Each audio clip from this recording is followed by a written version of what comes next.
Σεβαστοί πατέρες, κυρίες και κύριοι, σας ευχαριστώ πάρα πολύ και για την πρόσκληση εδώ στην πόλη σας, στην Κατερίνη, αλλά και για την προσέλευσή σας. Είναι εντυπωσιακή η προσέλευσή σας. Θα ήθελα και εγώ να σας πω, θα μιλήσω λίγο. Πρόθεσή μου θα ήταν ή δυνατόν να υπήρχε μια συμμετοχή από τον κόσμο, δηλαδή να υπάρξουν ερωτήσεις και πάνω σε αυτές να απαντήσουμε. Να μην δηλαδή έτσι παθητικό το ακροατήριο, γιατί με τη συμμετοχή σας μπορεί να πούμε κάποια πράγματα τα οποία καν δεν έχουμε σκεφτεί να βάλουμε στις παρουσιάσεις μας, στη θεματολογία μας, και είναι πολύ βασικό να μπορέσουμε να καλύψουμε όσο το δυνατόν πιο πολλά θέματα και να απαντήσουμε σε όσο το δυνατόν πιο πολλούς προβληματισμούς σας. Και αυτό είναι γιατί δεν πρέπει να έχει κανείς αυταπάτες. Ζούμε μέρες ιστορικές. Εδώ και κάποια χρόνια έχουν ξεκινήσει διεργασίες, έχουν ξεκινήσει εξελίξεις οι οποίες θα μας οδηγήσουν σε ιστορικά γεγονότα. Σε αυτά τα ιστορικά γεγονότα δεν πρέπει να έχουμε καμία αμφιβολία ότι η κατάληξη θα είναι αίσια. Έχουμε τους πατέρες της Εκκλησίας, έχουμε την Αποκάλυψη, η οποία μας τα διαβεβαιεί αυτά τα πράγματα. Η Εκκλησία είναι πάντα νικηφόρα όλα αυτά τα χρόνια και είναι δεδομένο ότι θα είναι και τώρα. Το κρίσιμο λοιπόν δεν είναι αν θα συμβούν σοβαρά γεγονότα ή όχι, ποια θα είναι η κατάληξη ή όχι, αλλά πού θα είμαστε εμείς σε αυτά τα γεγονότα, το τι στάση θα κρατήσουμε. Ξέρετε, είναι πολύ εύκολο να είμαστε στη ρουτίνα. Η αδράνεια πιάνει και τους ανθρώπους. Δηλαδή, ακολουθούμε την πορεία μας, έχουμε τη ζωούλα μας, αποφεύγουμε τα διλήμματα, επαναπαυόμαστε, αυτοστερούμαστε την ελευθερία μας.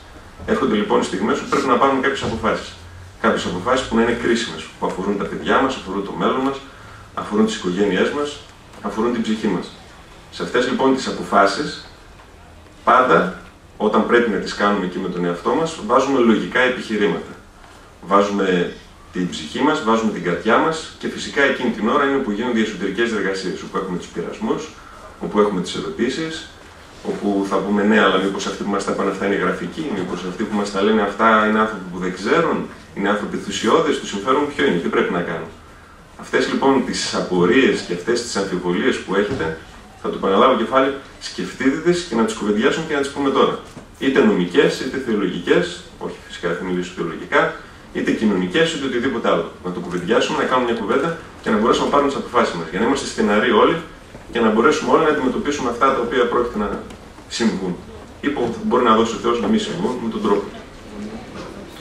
Εγώ θα ήθελα να λειτουργήσω πραγματικά στον πληρέστατο και πολύ σημαντικό λόγο του πατέρα Αθανάσιου. Δεν μπορώ να καταχραστώ την ώρα σας, είναι πια έτσι περασμένη πια η ώρα και γιατί είπαμε θα πρέπει να γίνει και η συζήτηση. Συμπληρωματικά λοιπόν λειτουργώντας, θα πρέπει να σας πω ότι ήδη έχει ψηφιστεί ο νόμος της ηλεκτρονικής διακυβέρνησης, ο 3979 του 2011, ο οποίος νόμος τι λέει, λέει ότι αρχίζει να στείνεται μια βάση δεδομένων, μια βάση δεδομένων στην οποία σιγά σιγά θα ενοποιηθούν όλοι οι κρατικοί φορείς και με τη βάση αυτή δεδομένων θα έχει τη δυνατότητα ο πολίτης συναλλασσόμενος να μπορεί να εξυπηρετείται πιο γρήγορα. Αυτή είναι η μία η όψη. Η άλλη όψη φυσικά είναι, όπως παρανέφερε και ο πατέρας Αθανάσιος, ότι οποιοδήποτε θα μπορεί να έχει αυτή την πρόσβαση από τη στιγμή που όλα θα είναι διασυνδεδεμένα και μάλιστα σύμφωνα με τουλάχιστον τα σχέδια που υπάρχουν και τις ανακοινώσεις στη διαβούλευση θα μπορούν να συμμετέχουν και οι ιδιωτικοί φορείς. Ήδη στη φοροκάρτα συμμετέχουν οι τράπεζες, αργότερα και άλλοι ιδιωτικοί φορείς. Πάει να πει ότι τα πάντα όντας συνδεδεμένα δεν θα είναι κρυπτά και θα έχουν τη δυνατότητα πρόσβασης αυτοί που μπορούν και αυτοί που ξέρουν. Εκεί είναι η εξέλιξη που έχουμε. Μέσα από τον νόμο αυτό βλέπουμε την κάρτα του πολίτη να μην θίγεται σχεδόν καθόλου.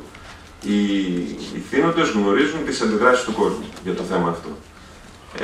Γνωρίζουν επίσης ότι επειδή τίθεται και θέματα στη Βουλή και έχουν τοποθετηθεί, ότι ενδεχομένως εκεί να υπάρξουν διαρροές στην όποια ψήφιση του νόμου αυτού. Η ανησυχία μας λοιπόν είναι ότι υπάρχει σοβαρό ενδεχόμενο, τουλάχιστον από αυτά που βλέπουμε στο νόμο για την ηλεκτρονική διακυβέρνηση, το ζήτημα της κάρτας του πολίτη να περάσει με προεδρικό διάταγμα, χωρίς δηλαδή τη συμμετοχή του κόσμου. Το προεδρικό διάταγμα, διότι έτσι αναφέρεται ότι με ειδικότερα προεδρικά διατάγματα θα διευκρινιστούν οι τρόποι με την οποία θα συμμετέχουν οι πολίτες στην πρόσβαση κτλ. Μάλιστα υπάρχει και διάταξη του συντάγματος, η οποία απαγορεύει χωρίς την νόμιση του πολίτη τη συμμετοχή σε βάσεις δεδομένων. Για να καμφθεί αυτή η διάταξη, προβλέπεται στην ηλεκτρονική διακυβέρνηση ότι θα είναι με τη συνένεσή του και με τη συγκατάθεσή του όποιος θα θέλει να συμμετέχει. Δηλαδή, το να γίνει το σύστημα θα είναι υποχρεωτικό. Αλλά το αν κάποιος θα θέλει πληροφορίες από το σύστημα θα είναι προαιρετικό.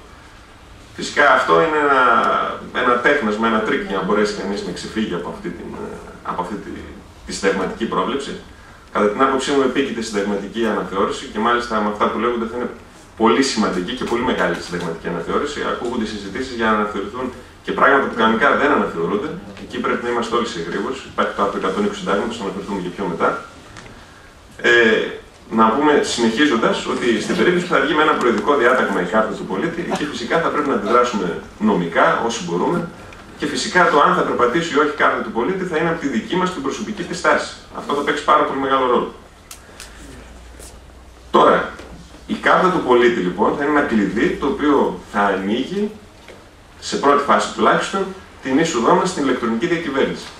Βλέπετε ότι οι συναλλαγές μας γίνονται όλο και πιο δύσκολες με τη διοίκηση και ευαγγελίζεται κάποιος ότι η κάρτα του πολίτη θα έρχεται και θα μας απαλλάξει από όλα αυτά τα πράγματα. Πολύ πιο γρήγορα θα παίρνουμε τις συντάξεις μας, πολύ πιο γρήγορα θα πληρωνόμαστε, πολύ πιο γρήγορα θα έχουμε εκπτώσεις και διάφορα άλλα. Αυτό φυσικά είναι το κόλπο. Πρέπει εδώ να πούμε, αναφέρθηκε σε αυτά ο πατέρας Αθανάσιος, ότι φυσικά η κάρτα του πολίτη είναι αποδεδειγμένα από την εφαρμογή που έχουμε δει σε άλλες χώρες αναξιόπιστη. Στη Μεγάλη Βρετανία δεν προχώρησε καν σε σχέδιο, αποσύρθηκε πίσω. Στη Γερμανία έχει σχετικά παγώσει, όπως έχουν παγώσει και άλλα μέτρα τα οποία αφορούν το RFID. Στην Ελλάδα οι τελευταίες εξελίξεις και κρίσεις είναι ότι τελικά θα είναι ανέπαυτη κάρτα. Δηλαδή θα περιέχει το RFID. Και υποτίθεται ότι αυτό θα είναι για λόγους μεγαλύτερης ασφάλειας. Αυτό δεν ισχύει.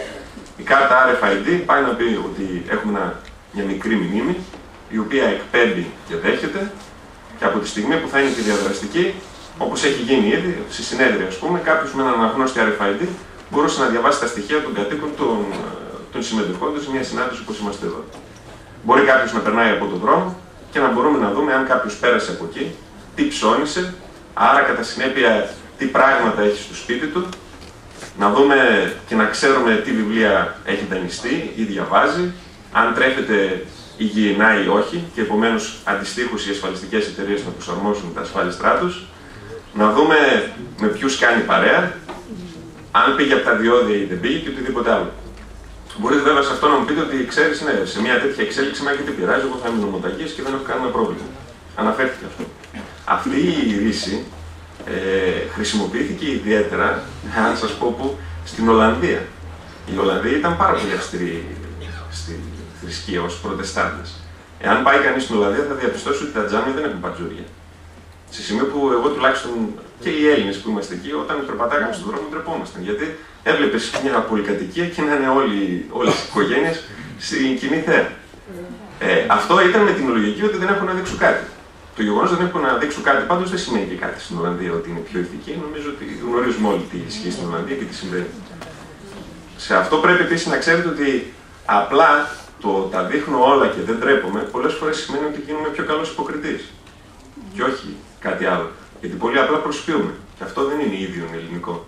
Και καλό θα είναι να μην το αποκτήσουμε ποτέ. Είναι καλό να έχουμε κάποια πράγματα και να μπορούμε να τα κρατάμε για την οικογένειά μας και για τους εαυτούς μας. Την προσευχή μας που λέω, έτσι δεν είναι. Αλλά πέρα από αυτό όμως, πρέπει να σκεφτούμε ότι για παράδειγμα και το Big Brother από την Ολλανδία ξεκίνησε, όπου δεν έχουμε να κρύψουμε τίποτα. Παιδιά μαθημένα σε αυτή τη λογική, ήταν πιο εύκολο να συμμετέχουν. Ξεκίνησε λοιπόν αυτή η ιστορία από την Ολλανδία και φυσικά από τη στιγμή που προβαλόταν και όλοι τα βλέπανε, άρχισαν και οι νέοι και στις άλλες περιοχές να τα βλέπουν και να τα ζητούν. Μην έχει κανείς την αυταπάτη ότι σε περίπτωση που εγώ εκτίθεμαι καθημερινά στη συμπεριφορά μου δεν τρέχει τίποτα. Πάντα ας δούμε τον εαυτό μας όταν μας τραβάει το βίντεο σε μια εκδήλωση που είμαστε σε ένα γάμο. Αμέσως μαζευόμαστε, κουμπωνόμαστε. Θυμηθείτε και τα παιδιά εκεί στο Big Brother που αναγκαζόταν και έκλαιγαν αδιαστήματα. Αυτό μας δημιουργεί μια πίεση, μια φόρτιση. Οι ψυχολόγοι λένε ότι η διαρκής έκθεση στο να ξέρεις ότι κάποιος σε παρακολουθεί αλλάζει τον ίδιο στον εαυτό. Σε μετατρέπει. Δεν είναι τυχαίο ότι πολλοί Άγιοι ήταν αναχωρητές, δεν είχαν τίποτα να φοβηθούν και αυτά, θέλουν την ησυχία. Η ψυχή ζητάει την ησυχία. Αυτό το πράγμα έχετε σε αντίθεση με τον χριστιανικό τρόπο ζωής μας. Άρα λοιπόν, σε καμία περίπτωση δεν μπορεί κανείς να πει ότι εγώ δεν φοβάμαι τίποτα, ότι είμαι καθαρός ή οτιδήποτε άλλο και επομένως δεν με ενοχλεί. Σε αυτό τώρα δεν θα μιλήσω, θα μιλήσω λίγο έτσι, δεν θα μιλήσω νομικά. Μπορούμε να θυμηθούμε κιόλας. Υπάρχει και οι ρίσεις του Γέροντα Παϊσίου, οι οποίες λένε ότι Θα είναι ένα πρώτο στάδιο αυτή η ταυτότητα. Εν συνεχεία, μετά, επειδή η ταυτότητα λέει θα τη χάνουν, θα την κλέβουν κτλ. Και θα λένε του πήραν τα χρήματα, είχε προβλήματα, θα σου πούνε έλα να πάρει το τέλειο σύστημα, το αλάθειο και το οποίο θα είναι και το σφράγισμα. Και έτσι προχωράμε στο επόμενο βήμα. Για αυτό το θέμα, λοιπόν, πρέπει να σα πούμε ότι οι τεχνολογικές εξελίξεις ήδη υπάρχουν αυτή τη στιγμή. Τα ζητήματα αυτά με το RFID και τα προβλήματα στις ΗΠΑ ήδη τα αντιμετωπίζουν. Πρόσφατα σε δελτίο ειδήσεων στις ΗΠΑ παρουσιάστηκε η Σπύρα, η οποία είχε αναγνώστες, προχωρούσε στον δρόμο, διάβαζε τους αριθμούς των πιστωτικών καρτών και στη συνέχεια πήγαινε και έκανε αναλήψεις. Άρα λοιπόν πρέπει να βρούμε κάτι άλλο καινούργιο. Αυτό το κάτι άλλο το καινούργιο θα έχει, ίσως μάλιστα και κολλάει κιόλας και το χάραγμα της αποκαλύψεως, θα σχετίζεται με την αλκαλικότητα του δέρματος και θα είναι σαν ένα αόρατο τατουάζ εδώ, στο οποίο αυτό μετά θα αναγυγνώσει και από τους αντίστοιχους αναγνώστες, θα είναι ή στο χέρι ή στο μέτωπο. Μπορεί να είναι και υποδόριο τσιπάκι, εδώ οι τεχνολογίες αλλάζουν διαρκώς και με βάση αυτό θα μπορούμε να κινούμαστε. Λένε κάποιοι ότι ξέρεις, εντάξει, δεν πειράζει, εγώ θα προχωρήσω εδώ, θα φτάσω μέχρι αυτό το σημείο και από εκεί και μετά όμως, όταν να φτάσω και αλλήμον, δεν θα το δεχθώ. Αυτό είναι λάθος. Αυτό θυμίζει τα επιχειρήματα που δίνουν όσοι μπορεί να γνωρίζουν οι έμποροι ναρκωτικών. Τα παιδιά ποτέ δεν ξεκινάνε με την ηρωίνη και με την ένεση. Η ένεση είναι κάτι που αποθεί. Το πρώτο είναι ότι ξεκινάμε το χασίς. Είναι ελαφρό, είναι ελεύθερο πια, πάρ' το, πιέστο, είναι φυσικό, είναι της φύσης, είναι καλό. Ξεκινάς, το δέχεσαι και ύστερα μετά αρχίζει να εξαρτάσαι ψυχολογικά. Και κάποια στιγμή για κάποιο λόγο, ξέρετε, δεν το βρίσκω και πολύ εύκολο. Χαλαρώνει οι αναστολές και ύστερα προχωράμε στα πιο σκληρά τα ναρκωτικά. Αν ρωτήσετε, συγγνώμη τώρα για την παρέμβαση κιόλας, αλλά αν ρωτήσετε οποιονδήποτε που είναι σε θεραπευτικές κοινότητες, θα σας πει ότι είναι μεγάλο λάθος ο διαχωρισμός σκληρών και μαλακών ναρκωτικών. Το ίδιο λοιπόν είμαστε και εδώ. Μπορεί να ακούγεται φρικιαστικό το παράδειγμα, αλλά είναι ακριβώς αυτό το πράγμα. Δηλαδή, εάν εμείς πάρουμε και πούμε, θα μπούμε σε αυτό το σύστημα που οργανώνει τη ηλεκτρονική διακυβέρνηση, θα πάρουμε αυτή την κάρτα, αλλά εν συνεχεία φυσικά και δεν θα δεχτώ το σφράγισμα, είναι μεγάλο λόγο. Διότι κάνοντας το αυτό, βοηθώ στο να χτιστεί το σύστημα του σφραγίσματος. Από τη στιγμή που θα δώσουμε το χεράκι μου να συμβάλλω στο να χτιστεί αυτό το σύστημα του σφραγίσματος, είναι πάρα πολύ δύσκολο έως αναπόδραστο το να μπορέσουμε μετά να ξεφύγουμε από εκεί. Δεν γίνεται. Διότι η ζωή μας θα είναι ταυτισμένη με τον ηλεκτρονικό τρόπο διακυβέρνησης, ο τρόπος πληρωμής μας, η παρουσία μας, τα πάντα. Υπάρχει μάλιστα ένα σχετικό βιντεάκι με κάποιον που αποκαλύπτει διάλογο του που είχε με τον Rockefeller και λέει ότι, μα γιατί λέει έχετε τόσο μεγάλο ζώο, δηλαδή, έλεγε ο ρωτούσε του Rockefeller, δηλαδή τόσο πολύ πια να θέλετε και να συνεχίσετε αυτό το πράγμα, γιατί τι θέλετε την κάρτα του πολίτη. Και όχι την κάρτα του πολίτη, την ηλεκτρονική ταυτότητα του σφράγισμα. Και η απάντηση ήταν ότι με τον τρόπο αυτό θα μπορούμε να ελέγχουμε τους πάντες. Διότι θα είναι τα χρήματά του. Εάν αυτό αρνηθεί, εγώ αμέσως θα το φερώ, γιατί πια τα χρήματα θα είναι ψηφιακά, δεν θα είναι σε ύλη στο χέρι, θα το φερώ από το λογαριασμό του όλα τα χρήματα. Δεν θα έχει νοσοκομιακή κάλυψη. Επομένως θα είναι ο απόλυτος έλεγχος. Όταν λοιπόν βλέπουμε αυτή την κατάληξη, βλέπουμε που πηγαίνει το πράγμα και το βλέπουμε να επιβεβαιώνεται εδώ και δεκαετίες, μέρα με τη μέρα και να φτάνουμε στην κατάσταση, εμείς είναι δυνατόν να έχουμε μέσα μας αμφιβολίες και να λέμε, αν μην τυχόν πρέπει να πάρω αυτή την κάρτα. Είναι σαφές ότι πρέπει να αρνηθούμε να συμμετέχουμε στη διαδικασία της εκδόσης κάρτας του πολίτη. Από τώρα, από αυτή τη στιγμή. Μπορεί να ακούγεται σοβαρό, αλλά από τώρα, γιατί αργότερα θα είναι πολύ πιο δύσκολο να το αρνηθούμε. Και μάλιστα είναι χαρακτηριστικό το εξής. Στην αρχή, επειδή ο κόσμος αντιδρούσε, λέγανε ότι όχι, θα είναι μια απλή κάρτα, δεν θα περιέχει προσωπικά δεδομένα κτλ. Ξαφνικά τώρα, πριν από 15 μέρες, ανακοινώθηκε στις τεχνικές προδιαγραφές ότι οι πληροφορίες που τώρα έχουμε είναι ότι τελικά θα είναι ανυπαφικό το τσίπ, όπως είπαμε. Βλέπουμε δηλαδή ότι υπάρχουν κάποιες αποφάσεις λυμμένες από την αρχή, ένα σωρό ενδιαμέσους δικαιολογίες κτλ. Και ξαφνικά αυτοί βλέπουν οι αποφάσεις να είναι οι ίδιες και απλά να γίνονται πολύ πιο έντονα τα διλήμματα. Σε αυτά λοιπόν τα διλήμματα πρέπει να είμαστε αρνητικοί. Να είμαστε αρνητικοί από τώρα και να πάρουμε την απόφασή μας. Σας βλέπω να ανησυχείτε. Δεν πρέπει να ανησυχείτε. Πρέπει να ξέρουμε το εξής. Ότι νομοθετικά το να αρνηθείτε να παραλάβει την κάρτα του πολίτη είναι το ορθό. Είναι θεολογικά, θα είπα αυτά ο Γιώργος Αθανάσιος, είναι πατριωτικά, θα σας το εξηγήσω για ποιο λόγο, αλλά είναι και νομικά το ορθό. Και αυτά τα δύο θα σας τα εξηγήσω. Ας δούμε καταρχήν τα νομικά.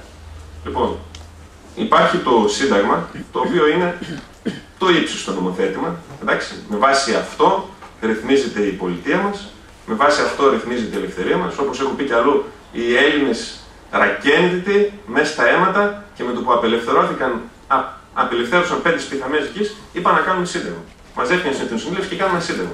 Το οποίο σχεδόν το βασικό του πυρήνας παραμένει έτσι έως και σήμερα. Εντάξει.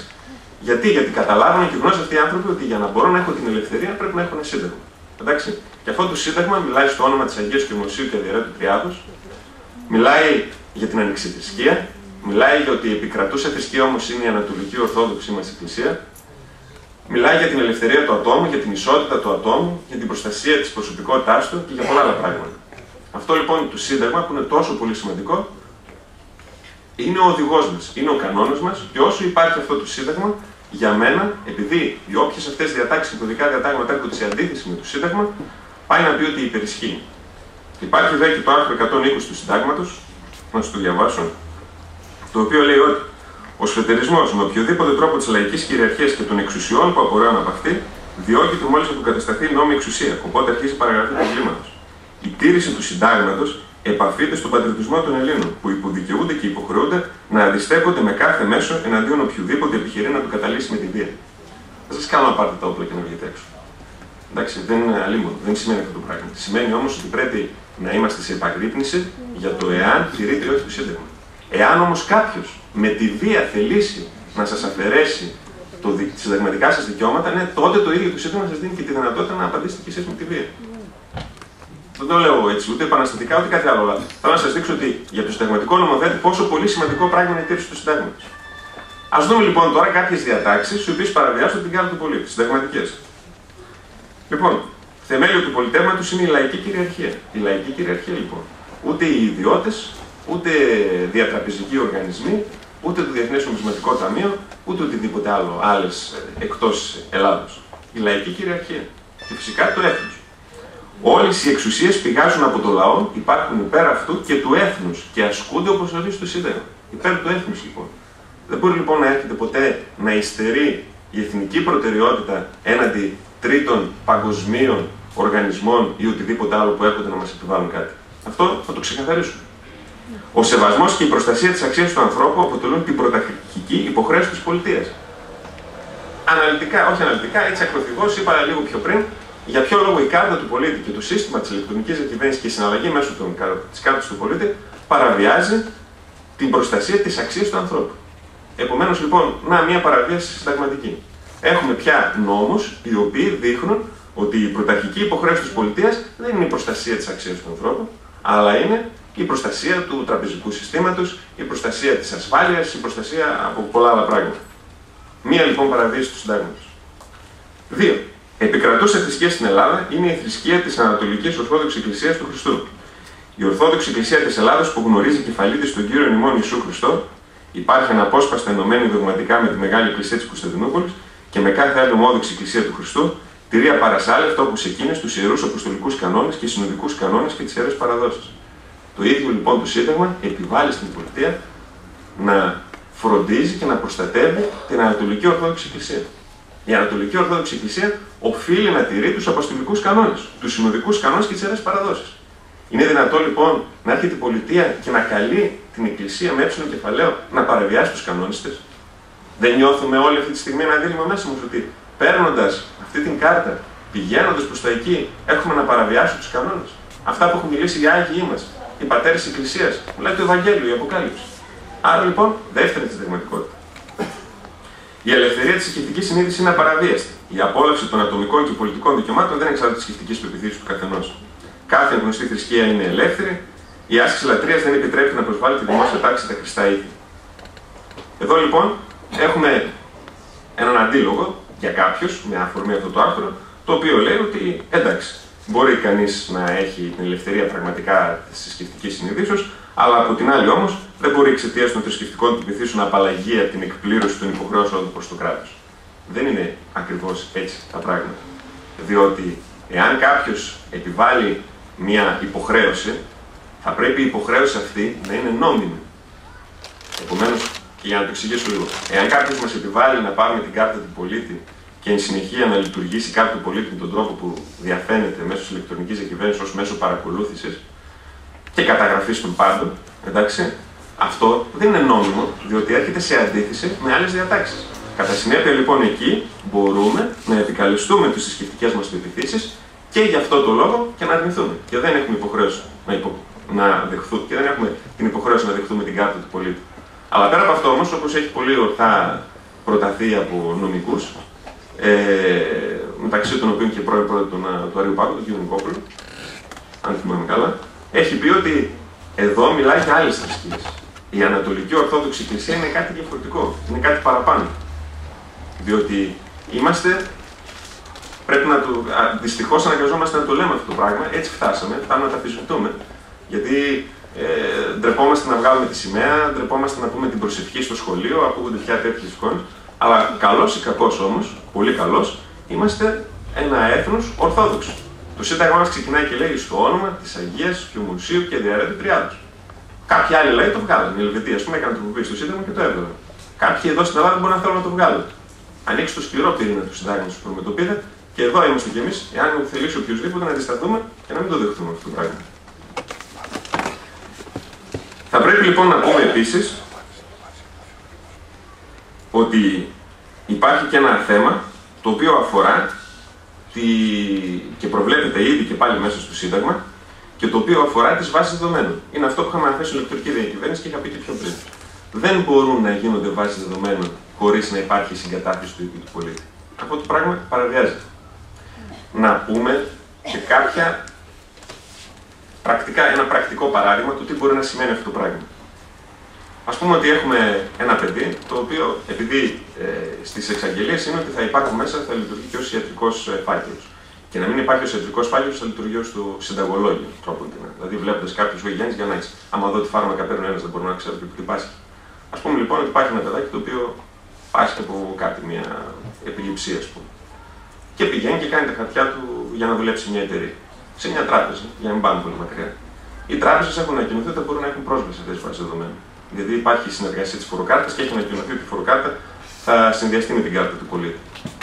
Ποιος εμένα μπορεί να μου διασφαλίσει ότι αυτό το παιδάκι αμέσως δεν ξεκινάει με μικρότερες δυνατότητες, δεν στερείται λοιπόν, δεν έχουμε ανισότητα, παραβίαση της αρχής της ισότητας συνταγματικός κατοχυρωμένης, διότι ο εργοδότης θα πει: έχω έναν υγιή και έχω και αυτό το παιδί που μπορεί καμιά στιγμή να μην πάθει τίποτα μέσα στην τράπεζα. Εδώ το πάρω αυτόν και να χάσω και να πληρώνω μετά ασφάλεια και να μην έχω και υπάλληλο, κάτσε να πάρω τον άλλο. Αυτά λοιπόν τα πράγματα είναι πολύ επικίνδυνα και δεν μπορούμε να παίζουμε. Υπάρχει μια αρχή η οποία είναι διαδεδομένη, πια εφαρμόζεται και στην Ελλάδα, είναι η αρχή της προφύλαξης. Η οποία λέει ότι όταν έχουμε μια δράση κυβερνητική ή οποιαδήποτε, η οποία μπορεί να έχει απροσδιόριστες συνέπειες που δεν τις ξέρουμε ακόμα, και η κάρτα του πολίτη είναι μια τέτοια ηλεκτρονική διακυβέρνηση, δεν μπορούμε να ξέρουμε πώς θα λειτουργήσει κοινωνικά μέσα στον κόσμο. Εντάξει. Οφείλουν αυτοί οι οποίοι θα πάρουν το μέτρο ή τη δράση να αποδείξουν από πριν ότι είναι ασφαλής. Αυτό εφαρμοζόταν και στην Ελλάδα τουλάχιστον στα ζητήματα που αφορούν την προστασία του περιβάλλοντος. Λένε για παράδειγμα, τέλος πάντων, και όπως εφαρμόζεται αυτό, πάντως έχει γίνει αποδεκτό και από τα δικαστήρια. Με την αρχή αυτή της προφύλαξης, νομίζω ότι θα πρέπει να δεχτούμε ότι προσυδειάζει και στα κοινωνικά δικαιώματα. Για να το κάνουμε πιο σαφές, ότι δηλαδή θα πρέπει η ίδια η πολιτεία, προτού ξεκινήσει να εφαρμόζει αυτό το μέτρο, να αποδείξει ότι δεν θα υπάρχουν δυσμενείς συνέπειες στην ίδια την κοινωνία, στον ίδιο τον κόσμο. Εδώ, όχι απλά δεν έχουμε αυτό το πράγμα, όχι απλά δηλαδή δεν έχουμε τήρηση της αρχής της προστασίας προφύλαξης, αλλά ξεκινάει μια προσπάθεια η οποία δεν έχει καν διασφαλισμένο το απόρριτο. Υπάρχουν μόνο γενικές και αόριστες διαβεβαιώσεις ότι μην ανησυχείτε, θα είναι σε καλά χέρια και έχουμε ό,τι τελειότερο όσον αφορά την προστασία. Μα είναι αποδεδειγμένο σε όλο τον κόσμο, καθημερινά, ότι δεν υπάρχει ασφαλές δίκτυο. Όταν λοιπόν από την αρχή ξεκινάμε κάτι, χωρίς να έχουμε καν διασφαλίσει, σκεφτείτε το λίγο, είναι σαν να λέμε ότι θα εφαρμόσουμε στην Ελλάδα την πυρηνική ενέργεια, χτίζουμε πυρηνικά εργοστάσια και δεν έχουμε φέρει ακόμη προσωπικό ασφαλείας και δεν έχουμε ορίσει ακόμα κανόνες λειτουργίας, ασφαλούς κανόνες λειτουργίας. Αντιλαμβάνεστε πόσο επικίνδυνο είναι αυτό το πράγμα. Βλέπουμε λοιπόν, και να κλείνω κιόλας, μια σειρά από λόγους για τους οποίους δείχνουν ότι αποτελεί λοιπόν τη συνταγματική μας υποχρέωση να αρνηθούμε να συνδράμουμε στην κάρτα του πολίτη. Μας είναι λίγο δύσκολο. Ιδίως ο κόσμος της Εκκλησίας έχουμε ταυτίσει ως μια υποχρέωση χριστιανική μας και ηθική το να συμμορφωνόμαστε στους νόμους του κράτους. Όλοι άλλους. Εγώ σαν νομικός έχω δώσει σχετικό όρκο. Όμως πρέπει πια να αρχίσουμε να βλέπουμε και να καταλαβαίνουμε ότι ζούμε σε καιρούς όπου οι νόμοι που ψηφίζονται, καλός ή κακός, κάποιοι από αυτούς έρχονται σε αντίθεση προς το κράτος μας. Κάποιοι νόμοι δηλαδή δεν έρχονται πια να λειτουργήσουν υπέρ του τριπτύχου πατρίδα, θρησκεία, οικογένεια που όλοι εμείς πρεσβεύουμε και το οποίο τριπτύχου θεματοφύλακας λειτουργούσε το κράτος. Σε αυτή λοιπόν τη στιγμή θα πρέπει αυτό το πράγμα να το συνειδητοποιήσουμε και να αρχίσουμε να λειτουργούμε με διάκριση. Να αρχίσουμε να φιλτράρουμε κάποια πράγματα, να τονώσουμε μέσα μας αυτές τις αρχές μας, τις αξίες μας, τις παραδόσεις, οι οποίες είναι μπαζωμένες, να σκάψουμε λίγο, να κουραστούμε, να τις ξεμπαζώσουμε, να τις βγάλουμε, να τις έχουμε οδηγούς μπροστά και με βάση αυτά να πάρουμε κάποιες αποφάσεις. Όπως υπόθηκε και πιο πριν από τον πατέρα Θανάσιο, οι βάσεις δεδομένων αυτές μάλιστα θα είναι και διεθνείς. Κάποιοι λένε ότι έτσι με τον τρόπο αυτό, λέει, κάποια στιγμή μπορούμε να αποφασίσουμε και να κάνουμε όλοι μαζί εκλογές και να εκλέξουμε έναν κοινό ηγέτη. Σκεφτείτε το λίγο που φτάνουμε. Αυτή τη στιγμή μιλάμε για μια οικονομική κοινή πολιτική στην Ευρωπαϊκή Ένωση και έρχονται οι Ολλανδοί και προτείνουν να έχουμε επίσης και αρχηγό οικονομικό, ο οποίος θα κάνει κουμάντο. Βλέπετε που φτάνουμε και πώς μπαίνουν σιγά σιγά οι ιδέες. Έχουμε αδιέξοδα στην Ευρωπαϊκή Ένωση, δεν συνεννοούμαστε καλά. Πρέπει να έχουμε μια κοινή. Την οικονομική πολιτική να την εκχωρήσουμε σε έναν υπερεθνικό οργανισμό. Αρχίζουν τα πράγματα και βλέπετε ότι γίνονται πολύ ξεκάθαρα και δεν μπορούμε να εθελοτυφλούμε. Θυμίζει λίγο πριν το Β' Παγκόσμιο Πόλεμο και πρωτού οι Γερμανοί κάνουν εισβολή στην Πολωνία, είχαν καταλάβει περιοχές από την Τσεχία, τη Σλοβακία, την Αυστρία, τη Σουδητία, τη Γαλλία και όλοι έλεγαν εντάξει, δεν πειράζει, όχι, δεν είναι ακόμα εδώ. Ανέχονταν και φτάσαν που φτάσαν. Όχι, πρέπει οι ανοχές μας να είναι πολύ λίγες σε αυτά τα θέματα. Και εκτός από αυτό που κάνατε σήμερα και που ήρθατε, θα πρέπει στις κουβέντες που θα κάνουμε τους ανθρώπους, τους οικείους μας, τους φίλους μας, τους λίγο αδιάφορους, αυτούς που δεν ξέρουν, να είναι προς τα εκεί. Να τους ενημερώσουν, να τους δώσουν να κάνουν να ανησυχήσουν, να αντιληφθούν ότι τα πράγματα είναι σοβαρά και πρέπει να λειτουργήσουμε λίγο έξυπνα. Έξυπνα προς τις αρχές μας και τις αξίες μας. Για να μην έχουμε μάλιστα και καμία αμφιβολία, τα ανέφερε ο πατέρας Αθανάσιος, αλλά έτσι να δώσω λίγο προς τεκμηρίωση αυτών, να σας διαβάσω λίγο δύο δηλώσεις, οι οποίες νομίζω ότι θα μας δώσουν έτσι αρκετά συμπεράσματα του γιατί γίνονται όλα αυτά και τι είναι αυτοί και τι θέλουν. 1991, σκεφτείτε πόσος καιρός πιο πριν, δηλαδή έχουν περάσει 20 χρόνια. Στο Baden-Baden, στη συνάντηση της Λέσχης Bilderberg, ο David Rockefeller, 20 χρόνια νεότερος τότε, λέει «Είμαστε ευγνώμονες στην Washington Post, τη New York Times, το περιοδικό Time και άλλα μεγάλα έντυπα που οι εκδότες τους έχουν παρακολουθήσει τις συναντήσεις μας και έχουν σεβαστεί την υπόσχεσή τους για διακριτικότητα εδώ και σχεδόν 40 χρόνια. Άρα πάμε άλλα 40 χρόνια πίσω, μιλάμε για σχέδια εδώ και 60 χρόνια. Θα ήταν αδύνατο για μας να αναπτύξουμε το σχέδιό μας για τον κόσμο, εάν έπρεπε να βρισκόμαστε κάτω από τα φώτα της δημοσιότητας όλα αυτά τα χρόνια. Ο κόσμος είναι πιο εκλεπτισμένος, sophisticated με αγγλικά, εγώ το αναφέρω εκλεπτισμένος, δηλαδή έχει γίνει διεργασία και τον έχουμε εκλεπτίνει, τον έχουμε μαλακώσει. Και προετοιμασμένος για να προχωρήσουμε προς μια παγκόσμια κυβέρνηση, το 1991 αυτό. Η υπερεθνική ανώτατη αρχή, μια ελίτ διανοουμένων και παγκοσμίων τραπεζιτών, είναι σίγουρα πιο επιθυμητή από την πρακτική να αποφασίζουν τα έθνη από μόνα τους, όπως γινόταν τους περασμένους αιώνες. Τα βλέπουμε να επιβεβαιώνονται σήμερα. Και μπορούμε λοιπόν να αντιληφθούμε ότι πολλές καταστάσεις που βιώνουμε δεν είναι ούτε συμπεριφορά γιατί είμαστε εμείς οι κακοί και τεμπέληδες Έλληνες όπως μας λένε, εμείς οι προβληματικοί. Πώς αλλιώς μας λένε, μας λένε και ότι οι γραφικοί, οι Ταλιμπάν κτλ. Αλλά όμως απλά γιατί καθόμαστε και ανεχόμαστε το να ευωδώνονται τα σχέδια κάποιων που είναι σχεδιασμένα εδώ και 60 χρόνια πριν. Μην πω και παραπάνω. Όσοι θέλουν το πρωτότυπο στην αγγλική μπορώ να τους το δώσω. Συμπληρωματικά σε αυτό λειτουργεί και άρθρο του Financial Times, του καθηγητή του Harvard, του Βρετανού Νάιλ Φέργκισον. Χτυπήστε στο ίντερνετ Νάιλ Φέργκισον, Financial Times, θα δείτε το άρθρο του. Τι λέει? Είναι αρμόζουν, προσέξτε, αρμόζουν, δηλαδή έτσι έπρεπε να γίνει, appropriate στα αγγλικά, το ότι η οικονομική κρίση στη Δύση ξεκίνησε στην Ελλάδα. Σύντομα θα διασχίσει το κανάλι προς τη Βρετανία.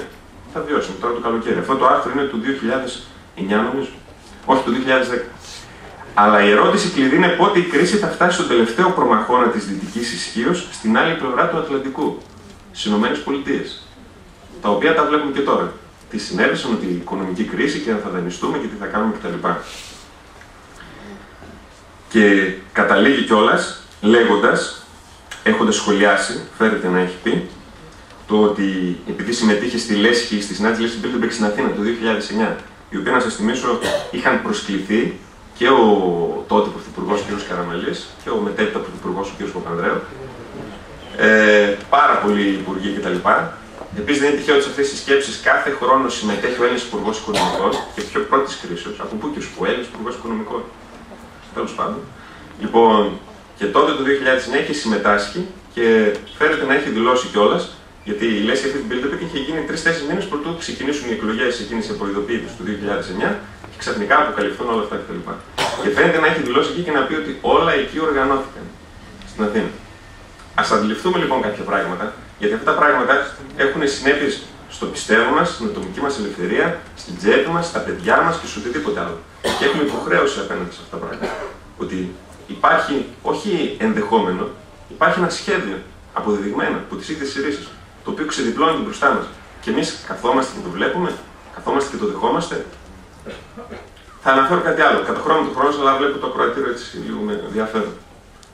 Το θεωρείτε τυχαίο ότι όλα τα κανάλια, τα μεγάλα που παρακολουθούμε αμέσως μετά τις ειδήσεις έχουν ένα τουρκικό σύριαλ, όλα, τώρα και το Μέγκα, και αμέσως μετά CSI Miami, CSI New York, CSI δεν ξέρω εγώ τι άλλο, Criminal Minds κτλ. Τι είναι αυτές οι σειρές? Μπαίνεις, βλέπεις αυτή τη σειρά, έχουμε έναν εγκληματία κακό, φοβερό, δεινό, κλέβει παιδάκια, φτιάχνει, κάνει, και πώς τον βρίσκουν οι αστυνομικοί? Με το μυαλό τους, όπως ήταν παλιά με την Αγιάτα Κρίστου? Όχι.